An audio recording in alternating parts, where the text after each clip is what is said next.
Hi folks, welcome back to my sword and musket. Been pretty busy these days, so it's been difficult to keep on knocking videos out, but I wanted to quickly record what's come in today and show you over it closely and as quickly as I can before it goes out tomorrow. Now, you know I mainly deal in military rifles. Well, this time a sporting version of the same has come in.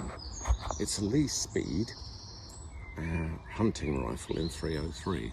So let's have a quick look at it so you can see some of the differences between like a military build and a private build. So a gentleman would buy this because he was going hunting, going to chase the antelope out in Africa or something like that, or can't really think, I suppose, deer in this country. Myself, I'm not really over impressed with shooting animals because they can't shoot back, but this rifle is built in a time, an era that smacks of good work, high standards, fine finish, well selected timbers. You just got to have a look at it. Let's have a butcher's. So there she is, a sporting build. Lee Speed patents.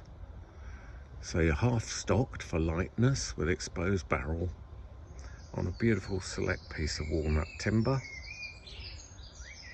Open sights with fixed distance sights to flip up, and a Lee Speed type rear safety to the bolt. But let's crawl over the rifle from an ant's eye view and have a close look at what we've got.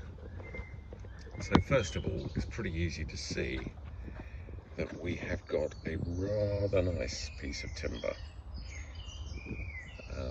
tiger striped piece of walnut there, which changes in the light as you move from different point to different point. Now, here is the butt plate, which still contains some of the original colour. There is the flip-up cleaning trap. There's nothing in there at the moment, but look at the engraving, the work, the border engraving. Even on the trap.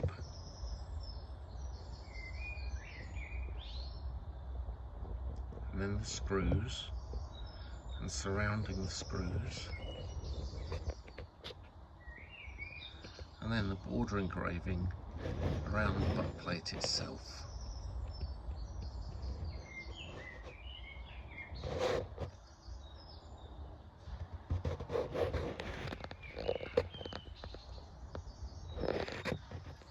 Shaped and cut in beautifully. No waste of timber,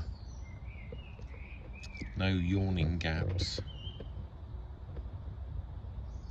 Still as good as the day it was made. So you can see I've opened the trap, and the previous owner has made sure that the pull through cord in there, which is fun. I'm not going to pull it all out because it's carefully wound up and stashed inside. Then moving forwards, we have the pistol grip with the most superb checkering cut into it. No going off the edges, nothing substandard.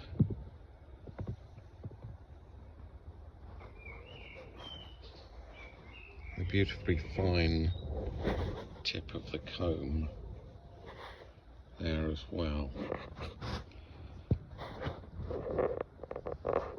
See the border that runs up to the wrist socket.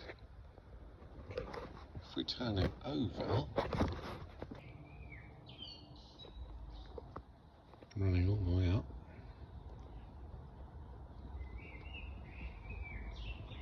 there's a cap, nicely fitted cap, probably horn.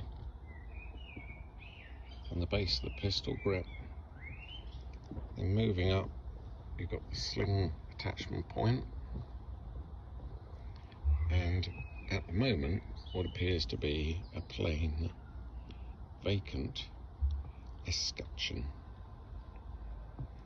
You might have your initials or your family coat of arms placed upon that part. Once again, even the screw has been decorated finely. And moving up here to the trigger guard, which has a number upon it. That number being 8516. And engraved with borders around the trigger guard is the box magazine, as in true Lee Enfield style. Now it does look to me, unfortunately, like the retaining loop, which would have had a chain which fitted to an anchoring point here, is missing. But that is obviously the exposed part of the magazine has become a little bit pitted.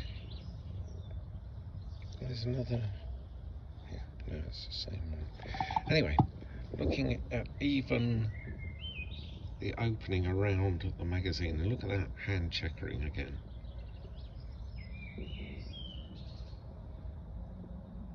That is the quality that you just don't get, that has lasted so well. There's the underneath of the magazine cut-off. You can see some of the rich bluing that has remained. Look at that screw.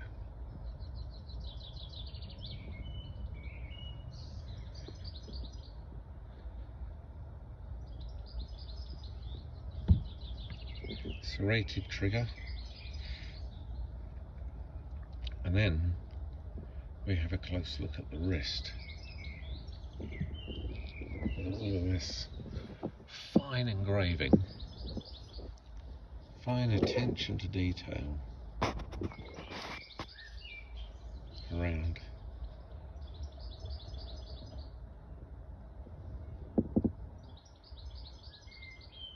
Even down to surrounding that screw.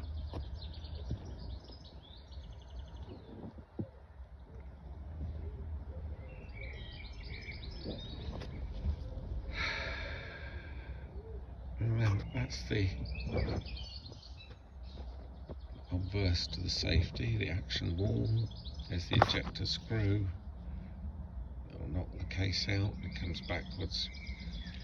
Even around the gas escape hole, they've put a little border, and then onto the main border engraving. There's the original proof mark. Looks like a Birmingham scepter. Let's turn it over. So, obviously for cordite only. And then this E, which I would take to mean Enfield rifling. So at this time the Metford was around, and this indicates that you could probably choose Metford or Enfield rifling for your hunting rifle, and this one was chosen with Enfield. Still see a little bit of colour in the bolt head and in the shield. Now look at this. This is really nice. Hooton and Jones, 60 Dale Street, Liverpool. They would be the retailer, or gentlemen's outfitters, or hunting supplies.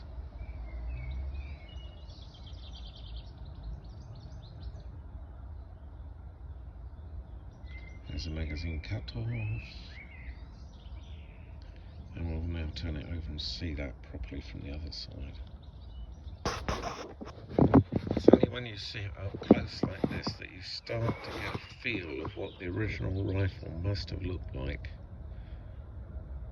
in its fine blues with its engraving.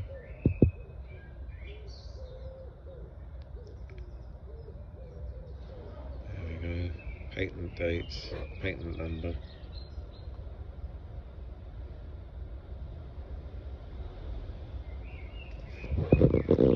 V. At this moment I don't know what that V means.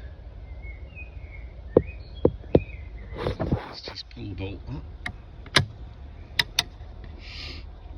and we can see the strap pull there. Lee Speed Patents, B.S.A. & Co. and the number F799.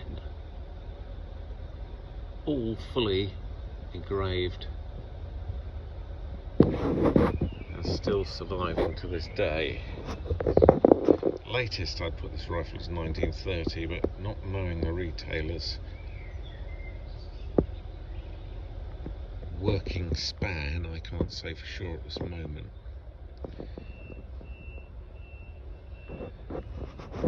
Sorry about the bizarre noises you may hear around me. I've taken the opportunity to do this video here on the spot before the rifle disappears. So moving forward, we come to the rear sights. You've got a fixed open V sight marked 100 yards. Nice clear central line down it. And then for quick snap shooting, you can flip up those leaves, which each have a V in it and each have a silver inlaid line for 100, 200, 300. And then if you're starting to get really confident, you've got a stand-up ladder sight which goes from 4 to 1,000 yards. In lovely condition once again. When we flip that up, you can see the beautiful colour in the spring.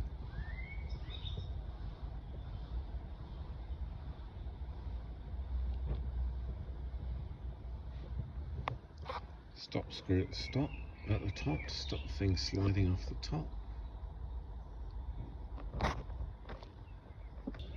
So we carry on down the fore end. Nice piece of bone or horn tips off the fore end, protects it because it's much harder than the timber. Exposed barrel in the style of sporting rifles with a permanently set front sling mount. Moving up to foresight, which is guarded slightly for being dragged through the underneath. The rear end has got a silver dot on it. What a pleasant rifle. Beautiful condition, still shoots, still is accurate in the hands of us, not brilliant shooters, ready to be used again and extend its life in the careful hands of another owner. Just to clarify the safety arrangements, if I close the bolt, the rifle will become cocked. This horizontal D piece cocking piece at the back, and then you've got the safety, which is a nice easy flick up safety, and it will now not discharge. Push that down, it will go if you pull the trigger. There is a slightly upward scoop to this bolt handle, I suspect, for the possibility of mounting a scope if wanted later date. So there you go, just another super smashing lovely piece of kit to look at, to own, to realise it's still functionally fine.